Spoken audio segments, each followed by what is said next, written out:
Hey everyone, it's Anna. Before we start the show, I want to ask you a question.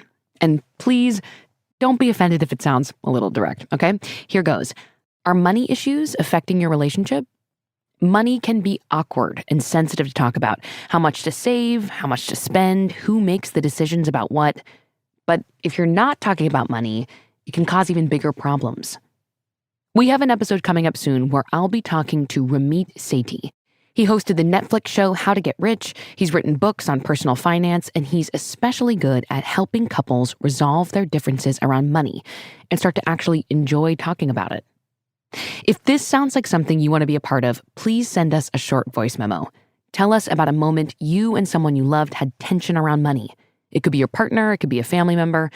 Tell us what happened to set it off, what you said to each other or didn't say, and how you felt about all of it. We might play your voice on the show and hear Ramit's advice on what you can do differently. Please email your voice memo to modernlovepodcast@nytimes.com by November 3rd. There's instructions in our show notes. Please check those out. All right, here's today's episode.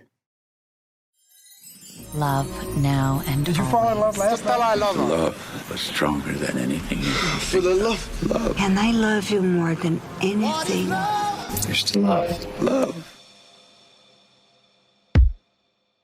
From the New York Times, I'm Anna Martin. This is Modern Love.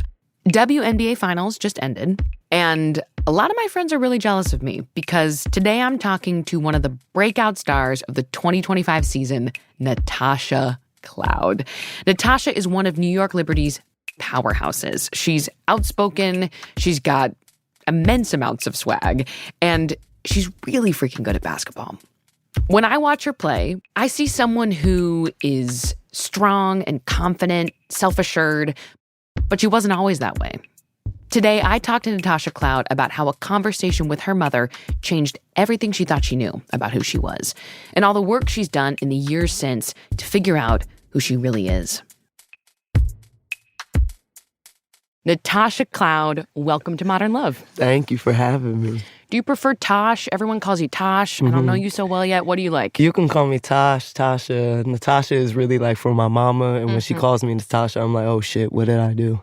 You're a new New Yorker. What's your go-to bodega order? Ooh. I'm very basic with my food, but I love me a good bacon, egg, and cheese with the double cheese. Make that bacon extra crispy because I don't want no fat on that. Any sauce, ketchup, hot sauce? No. I like a little hot sauce, but honestly, I'm a grape jelly girl. I know. I know. On the bacon, egg, and cheese? Listen, don't knock it until you try it.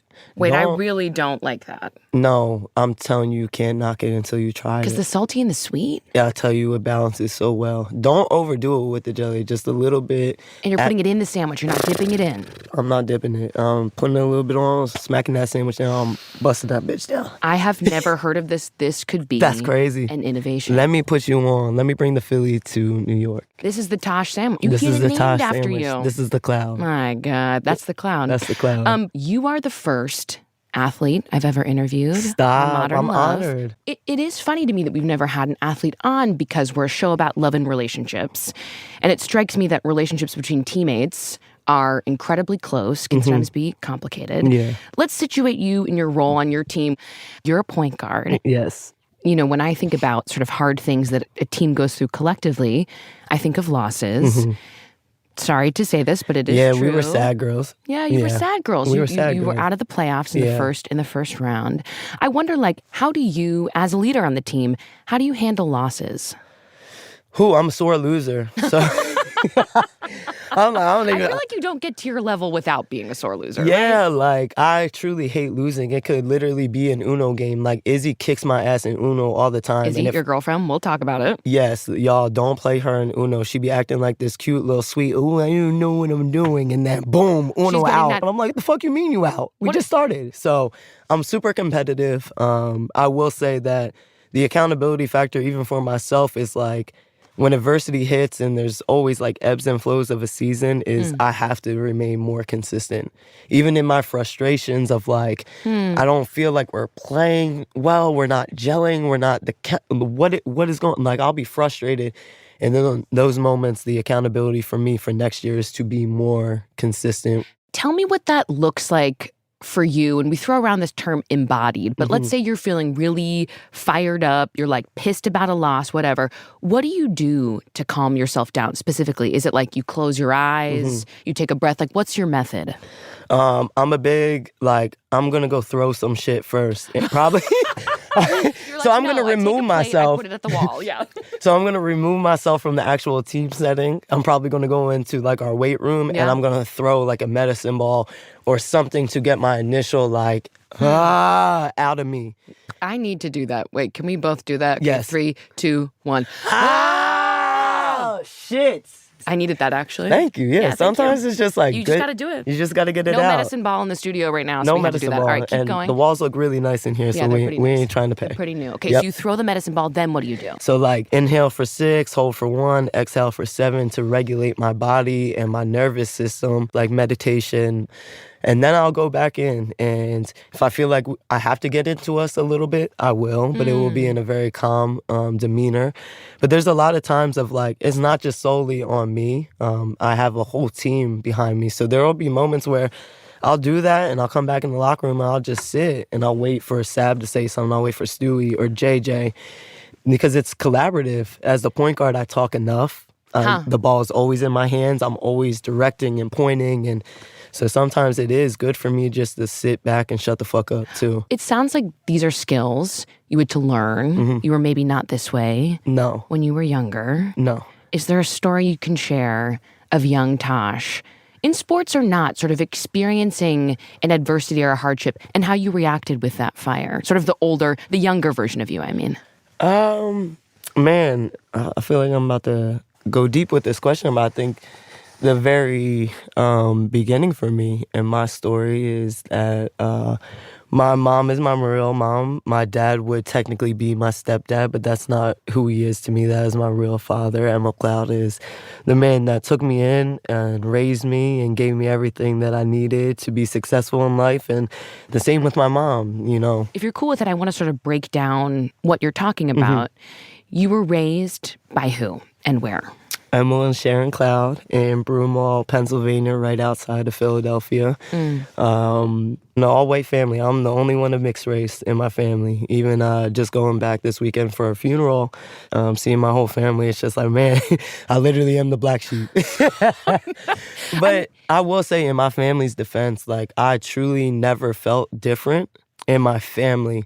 And so I was so innocent, and people really get tickled by this one. Like, I tell them, but I'm like, I was like 11, like when I was like, oh, I'm blackity black. Because my dad, he actually tans, like I'm not even playing. Like, we would be the same color. And I'm like, oh, I just keep it for the duration. Like, You're like, that's just a year-round thing for me, yeah. That shows how innocent children truly are, and we teach them what they fully believe later in life, because I would have never known that I was any bit different because my family never treated me different. And how did your mom or your dad or your siblings, back when you were 11, before you sort of clocked that you were different, like, how did they talk about you and your relationship with the family? Or it was like not an exception at all, just something you didn't speak about? It was just like, this is our family. This is what our family looks like. And I've never, like, me and my siblings are technically half siblings. None of us would ever say that. Like, but at the time, too, you didn't know. I didn't right? know. I didn't know. And so, you know, it comes to the point where, like, you as a kid start getting curious and you're intrigued and you're starting to see how, like, again, the outside world is treating you. So, shout out to my mom for the relationship that we do have, that I was even comfortable to just be like, what's going on? So, like, I can literally tell you when I asked her, how I asked her. Please, if you want to, I would love to know that Yeah, story. we were just on the way to Blockbuster, and I was like, man, like, what is this? Like, why do I look different than our How old were you? our when you asked family? I think I was like 12, for real. And my mom was just like, I mean, she just kind of laid it out for me, like, this is what happened. You know, it was a tough time in our marriage. With her and your dad? Yeah, this is what happened. And I made a decision that, you know, I take full responsibility of. And she was like, your dad was amazing, because the moment I told him, yes, he's hurt as a man, he's hurt. And what was the decision? Did she tell you, like, I had an affair? How did she say it? Do you remember? Yeah, she essentially said it. And, like, what a strong woman to just be like, man, this is what it is, when her kid is asking her. And there wasn't, like, any secrets from my mom about the situation. The only thing that I not really appreciated that my mom did this in hindsight of like, when you're 18, I will tell you his name. I will tell you everything. The man who is your biological father. Yeah, my sperm donor. Whenever, like when you're 18 and you're of age and you can make like that adult decision of whether you want to go look for him or not, that will be like, I will tell you on your 18th birthday immediately. And I was like, okay, I respect that. Obviously I was left with like a lot of questions. Oh my God. How are you supposed to, just continue I remember on with your going life? home and just being like, so he didn't want me. That's essentially what it comes down my. to. Right? And you're a kid that's like, well, at least I'm wanted in this home. So even from like a young kid, I knew my dad took care of everything that I ever needed. He's given me everything that I've ever needed. So there's no need to go look for this sperm donor. Like, I don't have a want to. And so when I was 18 and my mom, like, I remember come down for school, I was in my Catholic school outfit, and she was like, do you want to know? And I was like, a few years later, you yeah. were 18, and it was the time, you could ask this question. Yeah, and I'm like, yeah, I want to know. And she told me. He lived a town over. His son was super athletic, played football at a local school. And it's like crazy because it's like, I know you saw my name. I know you saw my mom's name in that paper. I know you saw my dad's name in that paper. Because by this point, you were a super successful athlete. I'm super successful. I'm playing at all local schools. I'm in the newspaper constantly. So I'm like, I know you are seeing me. Oh. And my mom was like, what do you want to do? And I was like, I just wanted to know. Like that for me was I think final like chapter close to me is like, I just wanted to know his name. I wanted to know where he was from. I wanted to know just about him. And that was to the extent that I ever wanted to know him. I didn't ever feel like I needed to go and be like, this is who the fuck I am. This is who you left. You don't deserve to know me. You don't deserve to even sit down in front of me. You don't deserve that, I don't even know what I would call it, like that privilege to me, to my energy, and to who Isabelle Cloud raised me to be. You don't get that. And Sharon. So, yeah, I think that was like my first, I would say, adversity in life. But it literally has shaped me and molded me into who I am, why I am the way I am. And especially in my activism, like, I've had to deal with my own siblings voting for Trump. When you need to navigate and talk to fucking frustrating ass people, I've done it. I've done it in my own family. I've had people that have been like, "You're racist." I'm like, in an all-white family, you don't know me. I'm just thinking about. It's so vivid in your mind. It's clear, on the way to Blockbuster, coming down the stairs in your Catholic. There are these moments in your life that are burned into your brain. These like pivotal moments, and I'm so struck that your first reaction wasn't rage, as we spoke about. It was love for your mom and love for your dad. Absolutely. And I just want to call out, like, I don't think that, I've heard stories about people realizing, maybe their parent wasn't who they thought they were. That is not a reaction that everyone has. Immediate compassion for your parents, for your mom who made this choice. Understanding of even what it means as a 33-year-old that has been in relationships and how hard relationships are to maintain and to commit to withstand all the trials and tribulations of it. Like, I understand my mom more so now as an adult too, which is like really cool. But yeah, even from a young time, I think like I've always been rooted in love. Even my dad to take me in as his own, that's rooted in love. And you keep saying that. I mean, that's another remarkable aspect of this story. What a good fucking man. I mean, and did she share with you when you were young sort of what that conversation between them was like, if there even was a conversation? I mean, she had to tell him. That's also true. A, she's pregnant, and B, this baby gonna come out a little bit brown, so we gotta tell him. But You're like, right. even Bad my question on my mom, part. to be honest with him, True. like I commend her for that, for even being able to sit down and have that conversation. But she like even told me like without hesitation, he was like, man, to see how much my dad loves my mom, even despite all that, how much he loved me and my siblings. I'm one of 5. So, like, I truly never, ever needed anything else besides him. I feel wholeheartedly rooted in that. Can I ask you, like, did you ever have a conversation with your dad about what this meant to you and your relationship? Honestly, No, because my dad is like such a simple man. Even when like I remember having to tell my mom that I was gay, and I like was crying and sobbing, and I was like, and she was like, "Why are you crying?" I'm like, "I don't fucking know. This is a lot. I don't even feel like I should have to fucking come home and tell you that I'm dating a girl. I feel like I should be able to bring my person home, and that be normalized." But even like with that, I never told my dad I was gay. I literally just brought my girlfriend home, and he was like, "It's nice to meet you." Like, my dad is, like, truly the most simple. Everyone that meets him, he looks like the old man from Up. Oh, my God. He is, like, the sweetest hearted. Everyone loves talking to him. Everyone, random ass strangers. Wow. So, like, this is just who my dad is. He really wants my mom to retire. And he was just like, I'm like, what does that mean? Like, what do you need? Because they don't ever ask for anything. Like, they won't even let me take over the fucking phone bill. You're still on the family plan? I'm still on the family plan. And I still send it's like my mom finally... As I think she kind of forgot, and I hope she don't listen to this, and I hope it doesn't remind her. Don't send her this part. And I'm like, I'm 33. I've played in this year 10 years. I can fucking afford the something. And it was like the first time he's ever been like, I just want your mom to retire and like be good. So this is what she needs. I was like, okay, I can do that. I'm like, what do you need? And he like starts tearing up. I'm like, don't fucking cry, because I'm gonna fucking cry. He's like, I don't need anything. I just want your mom taken care of. I'm like, I'm gonna cry now. I'm like, man, you have given me a life that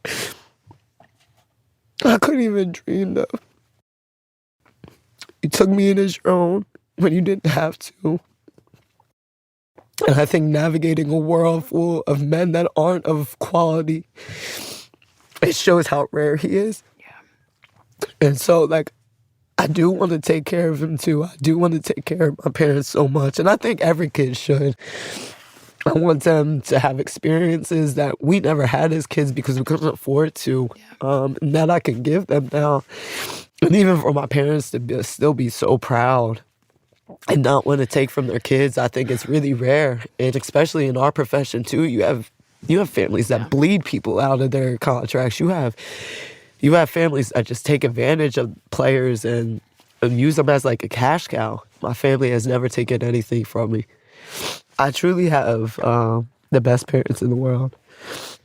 Even my siblings that vote for fucking Trump, like, y'all irritate my fucking ass, but I know that if I ever needed to be defended or they needed to step in for me, they would. And I think that's what it comes down to is just like everything that I do is rooted in love, because everything that I've ever known has been rooted in love.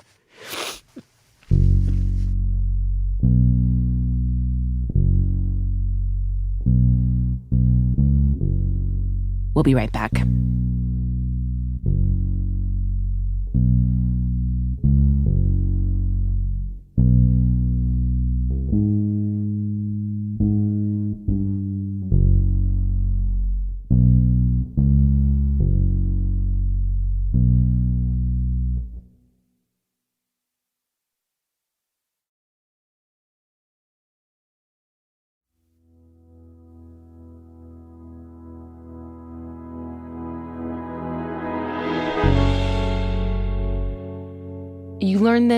You learn the name, let's say, of your sperm donor, as you call him, at 18. Yes. Which is such a intense time because you're going off to college. Yeah. And I wonder, like, once you got to college, were you like, oh my God, I need to make Black friends? Like, how were you thinking about your identity as you moved on to that? Yeah, because I think that's something that I didn't touch on is, like, as I was getting older, I think I was starting to not struggle with, but I wanted to know, like, I grew up in a white family. I went to all, like, really good schools, but predominantly white schools in a predominantly white area. So I didn't get to experience what my Blackness meant. Yeah. And so my first college was University of Maryland. And when I tell you, the thing that I love most and still to this day about UMD is the diversity that is on campus. And as an 18-year-old, just like excited to get out of the house and move a little bit away and to really just dive into who is Tash? Like, who am I? It was the most amazing thing to me as a young mixed girl to finally just be engulfed in such beautiful Blackness. And like, it wasn't even like my teammates that I really hung out with. It was the track girls. It was the football guys. Yeah. It was like the other teams around campus that really just like, man, I'm indebted to them, and they don't even know it, of like how much they allowed me to find. I knew the white side. I didn't know that black like side yet. I think before I got to Maryland, I was like, I'm a mixed kid. Like, I'm a mixed kid. That's who I am, and that's who I identify with, because I didn't know that other side. And so when I finally had my blackness, like, it was the first time after that first year at Maryland that I was like, I'm really fucking proud to be a black woman. I am really fucking proud to be a black woman. And I still have to, obviously, like, it doesn't take anything away from me being proud to be mixed, because I think that's also important to who I am. And that's why I talk so much, because I might be biased, but I think being a mixed kid and not fitting in with any other group is one of the hardest fucking kids to be. And so I hope in even me just talking about being mixed, that one mixed kid goes home and is like, I feel seen and I feel validated in whatever questions I have, whatever insecurities I have, whatever, I can start to navigate this. And if I can get one kid to do that, that's an ultimate win for me. I mean, you spoke about this somewhat, but as you grew more and more into this identity, into this pride, as you say, and then you go home for Christmas, for Thanksgiving, for whatever, and you're back with your family who you love, who is white.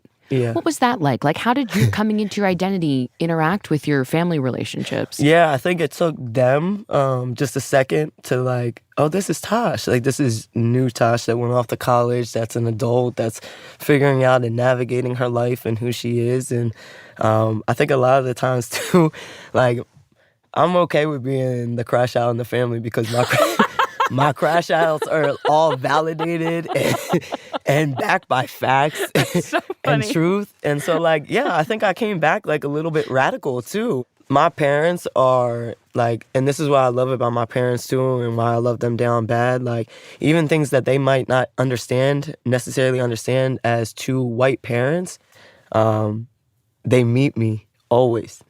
So, like, I really appreciate my parents as two older white people that have been privileged their whole entire lives. They literally will allow themselves to hear me and to move with me. It means the world to me. And I've said that to them as of like late too, of like, you know, I really do appreciate that. You might not understand my walk of life, but you understand that I'm yours. So it is your job to walk this life with me. And I think that's really important. I think a lot of even kids to like, it's an underrated thing for me to go home and even tell my family like I'm gay and not have one person say shit about it. We're talking about you coming into your identity when it comes to your race. Yeah. You're also talking about coming out. Oh, I was faking being straight for years. It was so annoying. It was so annoying. Can you, I mean, if you want to talk about that, what, is Yeah, that, we could talk about it. What does that mean? So it's like when you were growing up, you were like having crushes on boys, or what you were saying you did? So I still tell you this as a 33-year-old, if a fine-ass man walks by this room, I'm going to be like, he fine. So I can like... You can appreciate it, you're saying. I appreciate it. But all the other shit that comes with y'all, I can't. I can't. But for a while... And like, I tried. I did. I really did try. Did you, I mean, it's funny because these things sort of are maybe... It's like when you were young, did you like have boyfriends? I mean, what was it? Okay, yeah. Y'all, I didn't start messing with women until I was like 23, 24. And so up until that point, no, I was only with men. I had like this childhood sweetheart since 6th grade till I would say freshman year of like college. Like that was my person. And he sucked. No, I'm just playing. We're actually like still really cool as a kid now and everything. I was gonna say, we were best friends when we were growing up and stuff. So like it just made sense. When did you realize you were queer or interested? I always thought women were beautiful. Right. I always would be like, oh, she's absolutely like gorgeous or whatever. I don't think that I was ready to navigate that space until I figured out who I was as a human being and to feel very secure in that, to take that step. So when I got to the league, and this is one thing that does piss me off, this league don't turn people gay. Like there is, I will say, like you don't turn people gay. It's in you. It's innately in you. It is in you. So when I got to this league, it didn't turn me gay, but I was surrounded by strong, powerful, badass, independent, outspoken women that were so unapologetic about who they were, how they show up, what their families look like. And I was like, man, I feel empowered to just be in this locker room and not be judged. Huh. Yeah, I dived into it. I was like, oh shit, I kind of like it over here. And I was still playing that middleman for like 3 you came years. out as bi publicly, at least. You were bi for, or said you were bi. And I said I was bi. And I didn't mean that shit when I said it, but what people don't understand is for any mask or gay person in our league or poppy, stud, whatever terminology you want to use for yourself, anyone that was deemed different, no sponsorship dollars, no endorsement dollars, because you can't sell to what? The male demographic. Whoa. Because they didn't feel like we had enough sex appeal. So for years I played I'm bi. I still do both. I still do this, knowing damn right well that I wasn't ever going to mess with a man again. Now, how interesting is that? Because you're saying... And it still happens to me. Really? It has gotten better over the last probably like year or so. Obviously, the stud buds weren't crazy. I created the poppy crops with Brittany Sykes like 2-3 years ago. And finally, I feel like our league is slowly starting to see, and not only the league, but sponsorships, endorsements outside of that is like, there's a huge demographic for them. My God, have you been to Barclays when you guys do you know how many straight women tell me they would leave there? And this is like... But what I'm going to say is like, what you're pointing out is so interesting, because you're saying when you were in the process of sort of coming out to yourself, to other people, it's like in the locker room with the teams, you felt completely seen, at home, seen, cared for. Yeah. And then it's like, and that's because of the experience of being in the league. You're meeting these other gay women. And we're like, mind your fucking business. But then it's like, from the outside, you can't. It's this weird space you're in where you can express yourself so fully with your teammates. Yeah. But then because of the league, because of sponsorships and money and dollars, you can't do it. When did it feel, and how did it feel more important to you to be true to yourself than it did? Like, when were you ready to risk that money or that sponsorship? I would say probably like 24. I just felt really rooted in myself. Even when I came out, like, my play got better on the court. Like, I was torching people. It was almost like I was like the Hulk that just got his superpowers, What do you right? think that was? I love that. What do you think that was? I think just like, for me, when you hide a part of yourself or you suppress a part of yourself, you're not fully, obviously, yourself. Like, you're not fully you. Yeah. And so you limit yourself in so many ways. And I felt like I was limiting myself for all those years by not just being out and confident in who I am. Because if I can't even be confident in who I am as a person, how the fuck am I confident in who I am as a player? We'll be right back.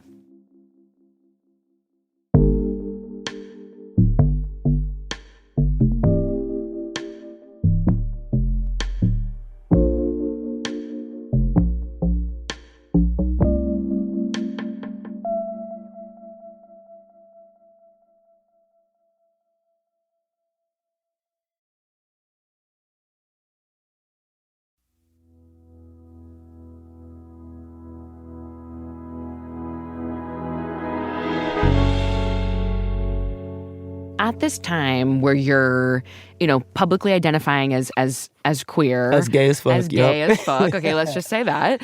I got called a Liberty lesbian last week and I kind of loved it. Wait, that's kind of nice. I loved it. That was great. It was great. We loved that. It was in a good way. How did you two, your girlfriend, Izzy Harrison, let's just say. We love her. Look her up. You're going to see I bagged a 10 out of 10. 100 out of 10. Clock it. I mean, who made the first move?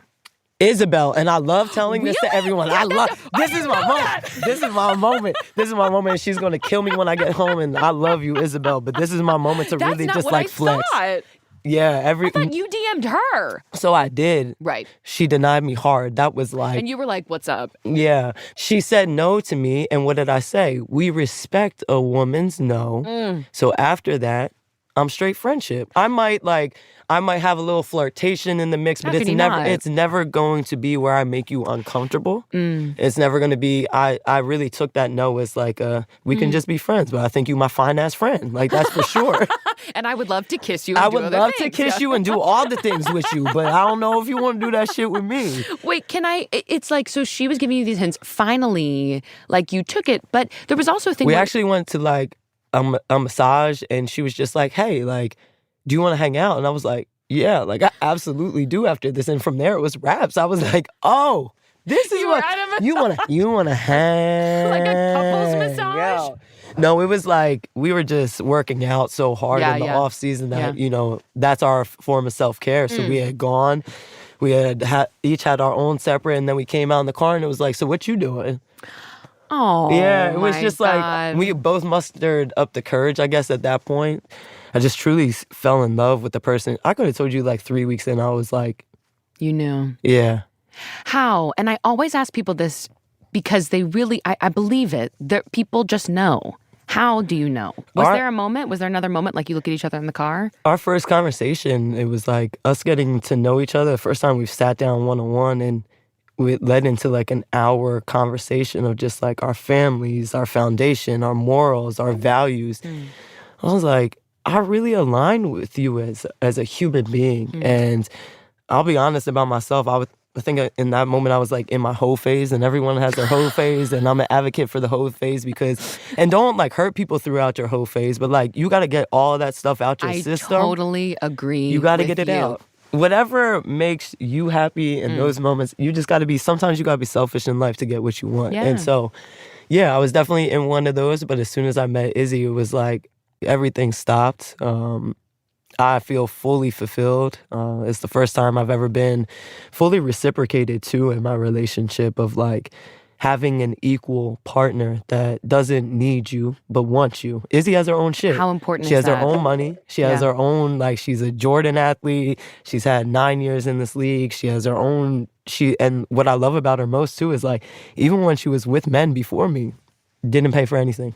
Because you are the first woman that she's been with. Yes. Yeah. And so like, I needed someone that I couldn't play with. I needed someone that was very much like my mom. And Izzy is like damn near the reflection. You know, they say like you really do look for your parents and your partner. Even like home-cooked meals, taking care of everything that we need in order to be successful. And I bring that same to the table. But Izzy is the first woman that ever has done that for me too. Sometimes you talk to people and you just realize what you're looking for. But it's funny because you were like, I need someone I couldn't play with. I know what you meant. Yeah. But you do play with Izzy. You're on the same team. Yep. This is our first time. This is an experience that very few people work with their partners. I would say, very few people also play on the same sort of sports team as their partners. And I'm so curious, like, how does your relationship at home influence your dynamic on the court? I mean, I'm sure people have asked you this, but I want a window into what that's like. Yeah, we never tried to play together, which is the crazy part. Yeah. I was traded, and so she had already signed to New York. And we had made it it was a priority for us not to be on the same team. Because you hear horror stories sometimes of previous teams that have had couples and relationships and how it can negatively affect. Hard. Yeah, it can negatively affect a locker room. It can negatively affect the relationship itself because you never get any brace from each other. So I think me and Izzy were very intentional about approaching this the right way and being extremely professional. We don't ever want to make people feel like our relationship is hindering our success as a team, because the team is the ultimate most important thing for us. So we have our own separate apartments. Now, Izzy our main apartment is our apartment that we have all of our dogs in. It's a 2-bedroom. It's cool. But she has her own apartment for when she just needed Izzy time. And I'm clingy as fuck. I'm a golden retriever. I am full, like, I call myself a golden retriever, but I'm really a pit bull. And for those of you that have, I have two. For those of you that have pit bulls know how fucking clingy they are. Yeah, and like attention demanding. That is me. Izzy is polar opposite. She very much is like, and it's something that I love about her is like, I am still my own person. And when you talk about even like why I didn't like relationships with men, that is such an important piece for our relationship, is for Izzy to still be Izzy. And to still have her own shit, to have her own stuff. But it is, you are saying something which is like being on the same team, it's made having your own space that much more important. We really were, a priority for us was our teammates getting Tash and Izzy as individuals. You're always going to get your Tizzy time. We're going to travel as Tizzy. We're going to go into these spaces and we're going to be Tizzy while we're in these, cities and stuff like that. We have time for our relationship. We go home together every night. Yeah. But when we're in the locker room, you get Tash, you get Izzy. So our schedules are different. Our weightlifting times are different. Our shooting times, our treatment times are different. We're really we were adamant about just being Tash and Izzy in that locker room. And when we get home, we'll be Tizzy. And it was hard at first the first 2 weeks. Difficult. Yeah. The first 2 weeks of navigating what does space look like for us? What does it look like? How do we manage being together all the time and not having a break? Because most couples get a break when they go to work. That's what I'm saying. Yeah. And I'm so proud of us for how we were able to go through the season. So I do just wonder, is it totally hot to see your girlfriend kill it on the court? What a turn on. Isn't that, is it? I tell her all the time, I'm like, I love Izzy in some basketball gear. That is to me, and even meeting Izzy at first, I think she had been so, in a lot of ways, women are conditioned to always look their best and you got to show up. And I'd be like, you don't need none of that makeup. I love that you want it. I love that you love makeup. I love that when you do it, you 100 out of 10. But man, I think you're most beautiful when you don't have no makeup on, when you're wearing my clothes in the crib. That is it. So when I see her on the court, I absolutely am. There was one game, the whole crowd started chanting Izzy, and I was like, I'm gonna be yelling that shit. All right, not too much. She gonna kill me if I go too far with the sexual jokes. She's gonna kill my ass because she is very reserved. So I'm reeling myself back in. But I understand what you're saying. But you know what I'm saying. I'm gonna yell God. that shit too. I'll be like, you that look is so good. hot. That is so hot. What? I want to figure out, and this is, you sit before me, I watch you play. You strike me as someone who knows who they are, right? Man, I love myself. I think I've said that for 2 weeks ago for the first time, out loud. And I remember just sitting down in my apartment and there's a little mirror that is right across. And I looked at myself and I was like, I really fuck with who I am. You love yourself. I love myself. I love myself very thoroughly. I love my gay, masculine, presenting, mixed, blackity, black. I love me. Thank you so much. No, thank you, Seth, for this too. Thank you, and we're done. We are done. Wow. Mic drops. You wrapped that in such an... Thank you so much for going there with me. I really